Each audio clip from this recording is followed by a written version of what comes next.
गोकुल में गोकुल में गोकुल में झूले पालना गोले झूला दिया गोकुल में झूले पालना गोले झूला दिया।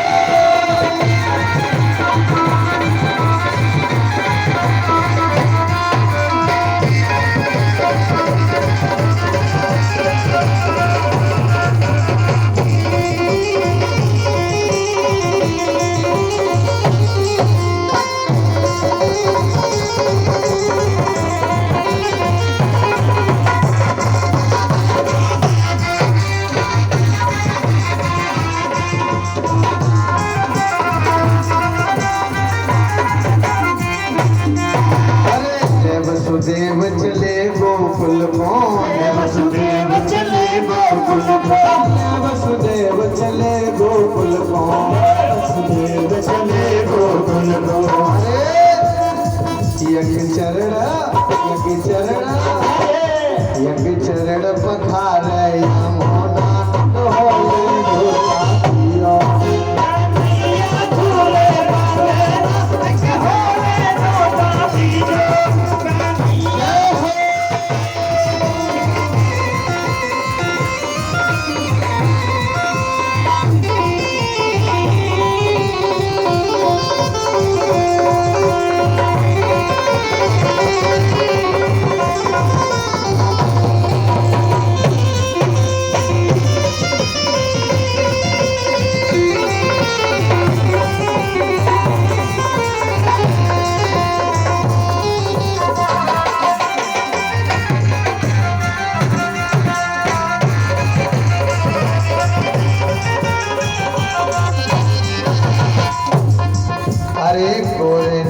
यशोदा गोरी गोरे नंद यशोदा गोरी गोरे नंद यशोदा गोरी गोरे नंद यशोदा गोरी।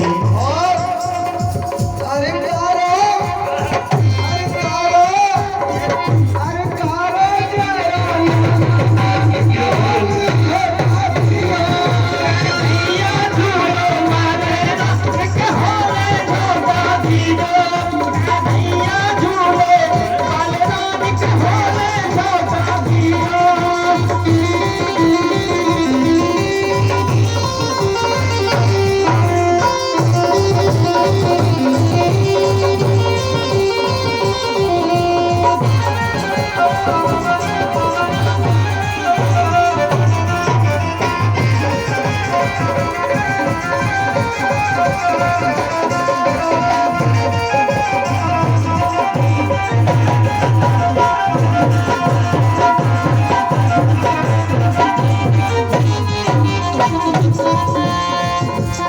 चंद्र सखी भज बाल कृष्ण छवि चंद्र सखी भज बाल कृष्ण छवि चंद्र सखी भज बाल कृष्ण छवि चंद्र सखी भज बाल कृष्ण छवि। चिरजीवा चिरजीवा चिरजीवा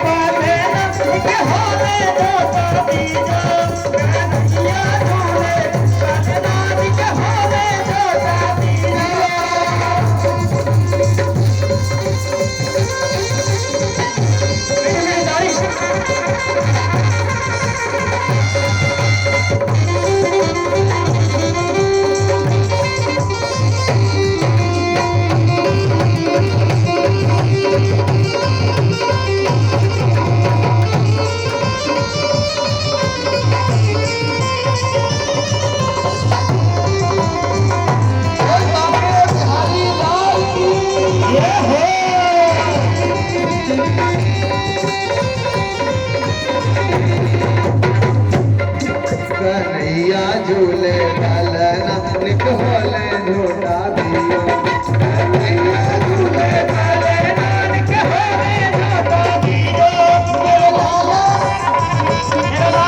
झूले डालना निक होले झूठा दियो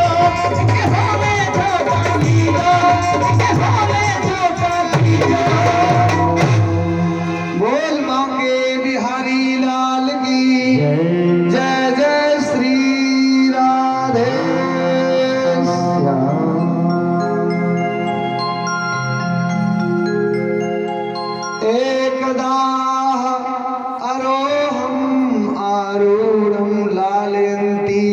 एवं सती गर्माणं शिशोर्गोणं से गिरकूटवत। एक दिन की बात है, सती यशोदा जी अपने प्यारे लल्ला को गोद में लेकर के दुलार कर रही थी, प्यार कर रही थी मैया यशोदा अपने लल्ला को।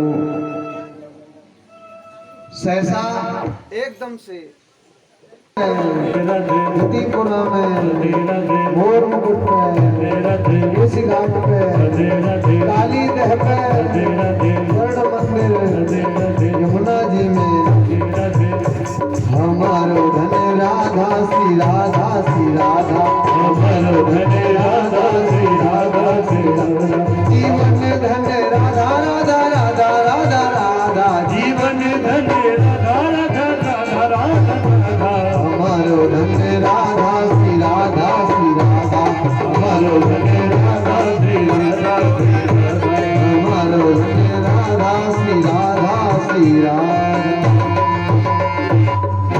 बोलिए राधिका रानी सरकार की जय जय श्री राधे।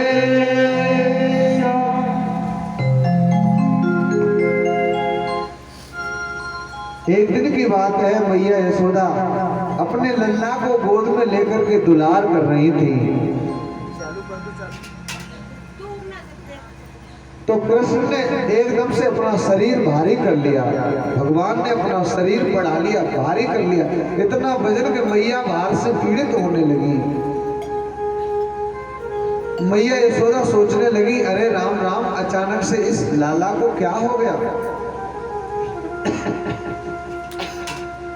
जो इतना भारी हो गया है, मेरी गोद में इतना वजन। वैसे ही क्या किया, मैया यशोदा ने लाला को अलग अलग कर दिया, दूसरी जगह लेटा दिया, और जैसे ही मैया यशोदा ने भगवान को अलग लेटाया, वैसे ही क्या होता है, दैत्यो नामना तृणावर्त कंस भृत्य प्रणोदिता चक्रवात स्वरूपेण जहारासीनम अर्भकम। एक तृणावर्त नाम का जो दैत्य था, तृणावर्त जिसका नाम था, वो आज आ गया। और कैसे आया है, आंधी के रूप में आया है, तेज हवा के रूप में, चक्रवात स्वरूपड़े गोल गोल ऐसे घूमता हुआ आया है, जैसे बच्चे गर्मियों में देखते हैं तो कहते हैं ना कि भूत है, वो ऊंचा हो जाता है, बुजुर्ग कहा करते हैं, वैसे धूल का गुब्बार बन जाता है, ऐसे ही गोल गोल बन करके आया चक्रवात स्वरूप। आज जैसे ही आया है, इसने भगवान को उठा लिया है। मैया यशोदा की आंखों में धूल भर गई, सभी गोपियों की आंखों में धूल भर गई। अब तो मैया यशोदा देख नहीं पा रही है कि लाला कहाँ है। भगवान अलग हो गए मैया यशोदा से, गोपियों से, सबकी आंखों में धूल भर गई। और उसी समय सुखदेव जी कहते हैं, परिषद ये तृणावर्त जो है वो भगवान को आकाश में उड़ा ले गया।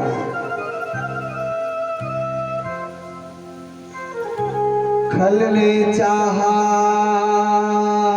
भूमि पर, खल ने चाहा इस लाल को, दो पृथ्वी पर डाल।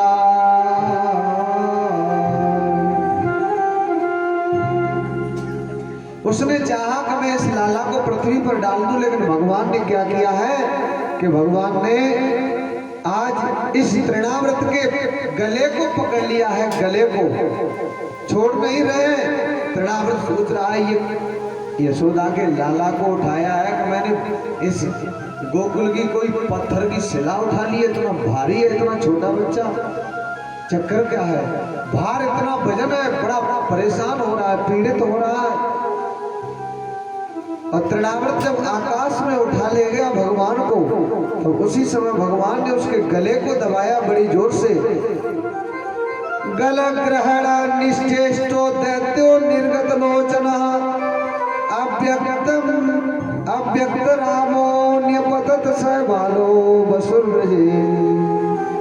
भगवान ने इतने जोर से इसका गला दबाया, इतने जोर से इसका गला दबाया कि इसकी आंखें उलट गई, आंखें बाहर निकल आई और इसका प्राणांत हो गया, इसकी बोलती बंद हो गई और ये तृणावत सदा के लिए सो गया।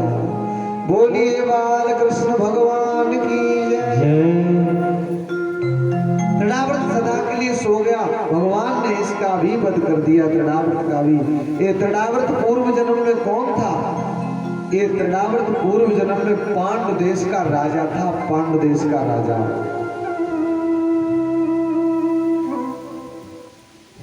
इसका नाम था सहस्राक्ष और ये एक दिन नर्मदा नदी के तट पर अपनी रानियों को लेकर के और ये जा रहा था। एक दिन रानियों के साथ विहार करने लगा जल में, लेकिन वहीं से दुर्वासा ऋषि निकले। तो दुर्वासा ऋषि को देख करके इसने प्रणाम नहीं किया, जैसा था वैसा ही खड़ा रहा और रानियों के साथ नंगा होकर जल में स्नान करता रहा। इसने लिहाज नहीं किया, तनिक भी इसे लज्जा नहीं आई, शर्म नहीं आई दुर्वासा ऋषि की। तो दुर्वासा ऋषि ने इसे श्राप दे दिया, अरे तू मूर्ख दुष्ट की तरह खड़ा है, राक्षस की तरह शिष्टाचार नहीं जानता। अरे ऋषि यहाँ से निकल के जा रहे हैं, तूने प्रणाम भी नहीं किया और प्रणाम नहीं किया सो नहीं किया, लेकिन तू तो नगिन खड़ा रहा, कपड़े भी नहीं पहने, तू राक्षसी स्वभाव का है, जा तू राक्षसी जैसा व्यवहार कर रहा है, राक्षस जैसा, तू राक्षस हो जाएगा। तो ये तृणावृत चरणों में गिर पड़ा। वो ये सहस्राक्ष जो राजा थे वो चरणों में गिर पड़े। उन्होंने कहा कि मेरा उद्धार कैसे हो गया? तो दुर्वासा ने कहा भगवान के द्वारा तेरा उद्धार होगा, जा। तो ये वही तृणावृत बने थे आकर के। और ये तृणावृत क्या है? इसका आध्यात्मिक अर्थ क्या है तृणावृत का? ये तृणावृत है काम, बुरी वासना, गंदे विचार। और जब ये गंदे विचार मन में आते हैं, वासना मन में जब आती है तो सबकी आंखों में धूल झोंक देती है। फिर न रिश्ता देखे कोई, न मान मर्यादा देखे, न इज्जत देखे कि मेरी इज्जत क्या है, इसकी इज्जत क्या।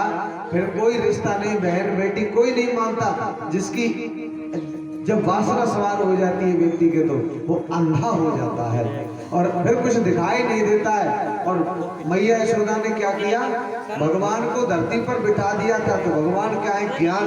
तब व्यक्ति ज्ञान को उतार के एक साइड में कर देता है, का होगा सो देखा जाएगा, ज्ञान को भी भूल जाता है, ज्ञान शून्य हो जाता है, तब ऐसा होता है। लेकिन जब वासना शांत हो जाती है तब होश आता है। जैसे कि वो मारा गया तृणावृत जब मर गया, उसके बाद में आंधी हट गई, धूल छट गई, तब मैया यशोदा ने देखा अरे मेरा लाला तो ये है। तब वो सबको दिखना शुरू हुआ, वैसे उससे पहले दिखाई नहीं दे रहा था। तो ये काम है, काम तृणावृत। तो काम जब आता है तो व्यक्ति को अंधा कर देता है। इसी प्रकार ये सुखदेव जी ने परीक्षित को कथा सुनाई है। अब सुखदेव जी कहते हैं परीक्षित भगवान के गर्ग पुरोहितो राजन यदूनाम सुमहातपः व्रजम जगाम नंदस्य वसुदेव प्रचोदितः। सुखदेव जी कहते हैं परीक्षित यदुवंशियों के कुल पुरोहित थे गर्गाचार्य जी। वे बड़े तपस्वी,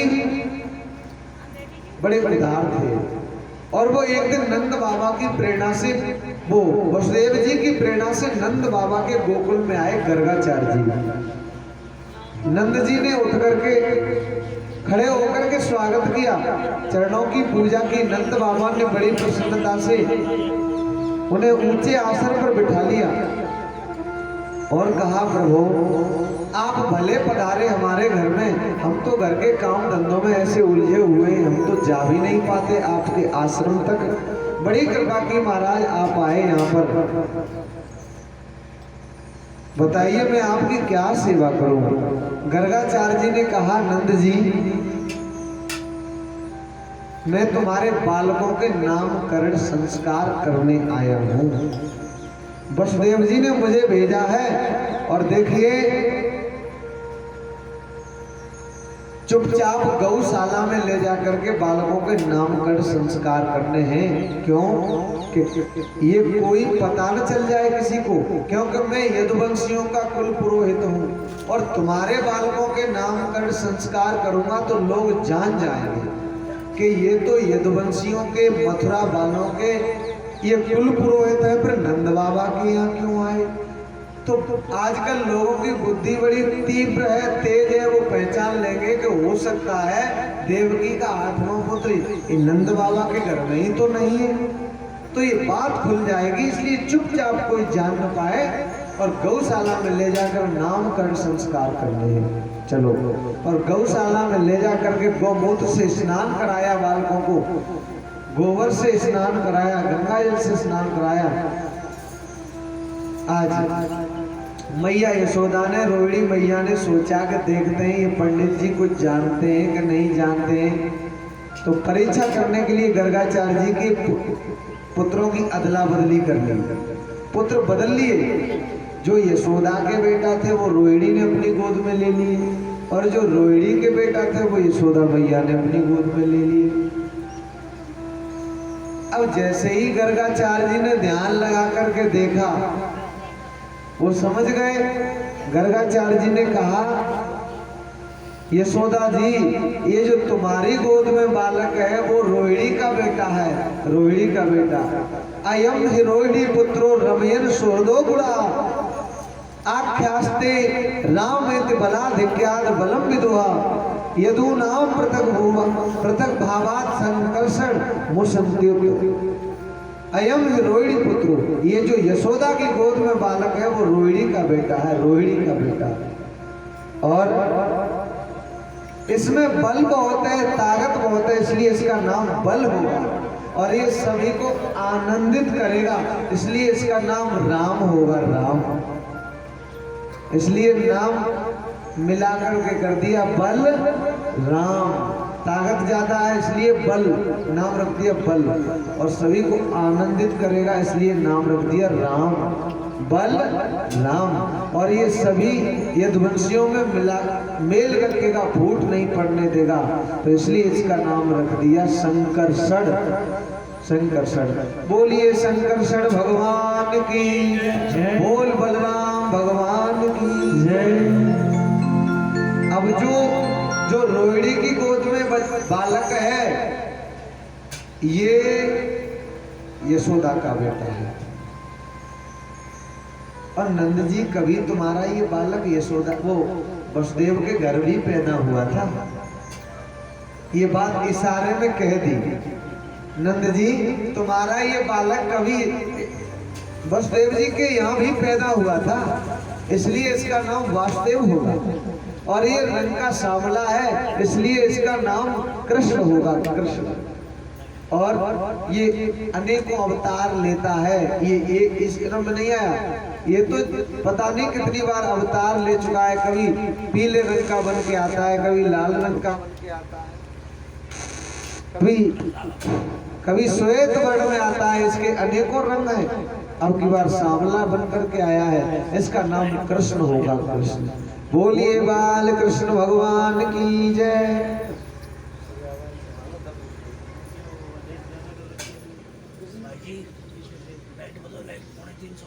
नाम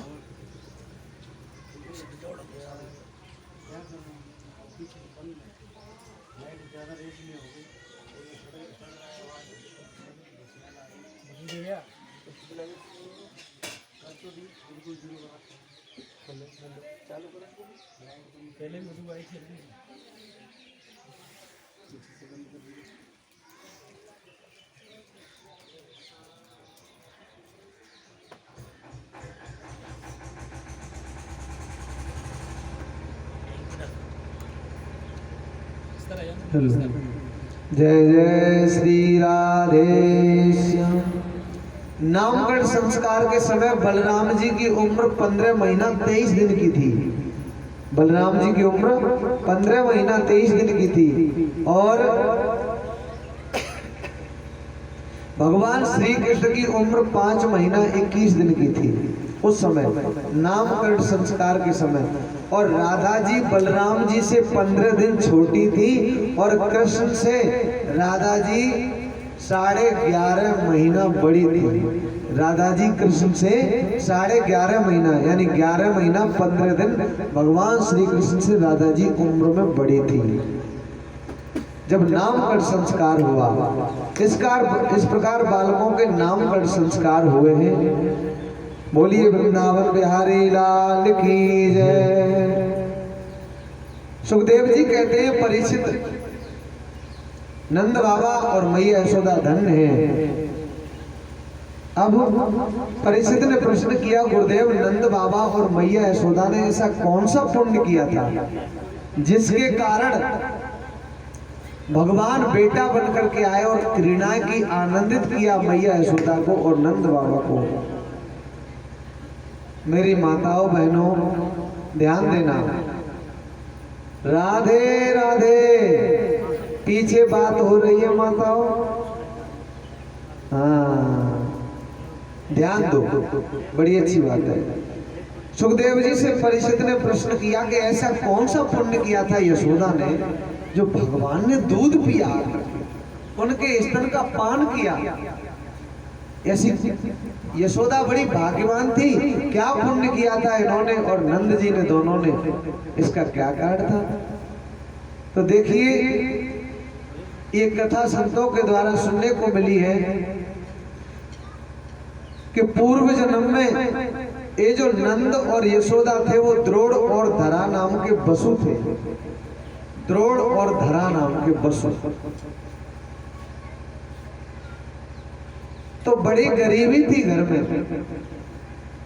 तो एक बार की बात है कि भोलेनाथ और मैया पार्वती वेश बदल करके इनके यहाँ आ गए, अतिथि के रूप में आए।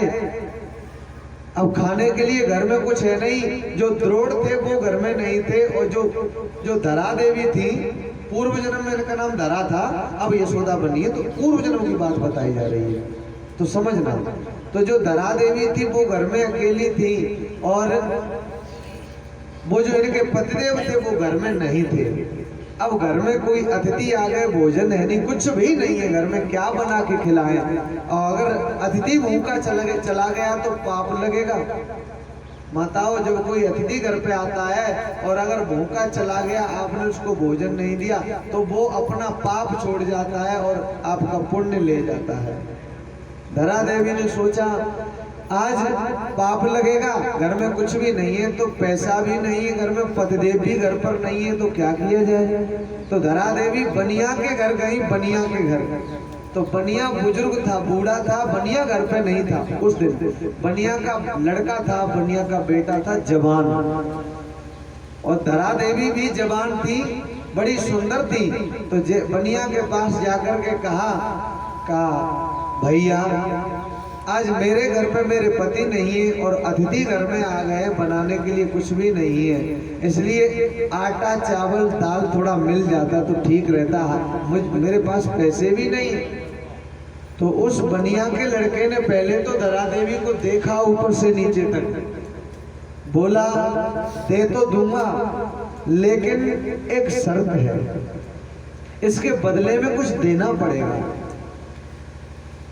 तो उसी समय धरा देवी थी, उन्होंने कहा देख मैंने तुझे भाई कहा है और इस नाते से तू जो मांगेगा, मैं तेरी बहन हुई।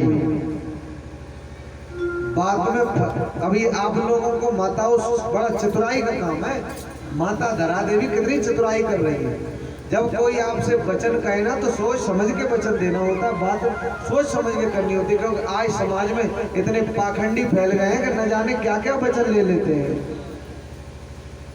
लेकिन डरना नहीं है, भगवान एक है, कोई कुछ बाल बाका नहीं। कोई आपको तांत्रिक काली पीली आंखें करके अगर डर पाए ना कि अगर तुम ऐसा नहीं करोगे, क्योंकि माताएं भोली होती हैं और ऐसे केस सुनने को मिलते हैं, इन्हें सुन करके बड़ा क्रोध आता है। बड़ी ऐसे नालायक जो होते हैं ना, वो लाल पीली आंखें करते हैं और ऐसा नहीं किया तो ऐसा हो जाएगा, तो गलत